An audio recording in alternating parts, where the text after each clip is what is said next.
एक गांव में लगी आग, सारे लोग गए भाग, पर दो लोग चाह के भी न भाग सके। जानते वो दो कौन थे? एक थे अंधे और एक थे लंगड़े।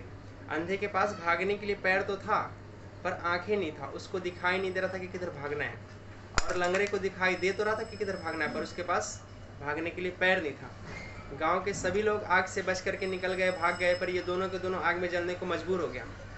तो अंधे ने कहा लंगड़े से कि हम दोनों भी अगर एक दूसरे का सहारा बन जाए तो इस आग से बच करके निकल सकते हैं। लंगड़े ने कहा कैसे? अंधे ने कहा लंगड़े से कि तुम देख सकते हो मैं चल सकता हूँ, इसलिए तुम मेरे कंधे पे बैठ जाओ, मैं चलूंगा, तुम रास्ता बताना। और इसी प्रकार अंधे ने लंगड़े का सहारा लेकर के दोनों के दोनों आग से बच करके निकल गया। ये अंधे और ये लंगड़े जो है, ये जानते हैं कौन है? ये अंधे जो है ये है जवानी, और ये लंगड़ा जो है वो है बुढ़ापा।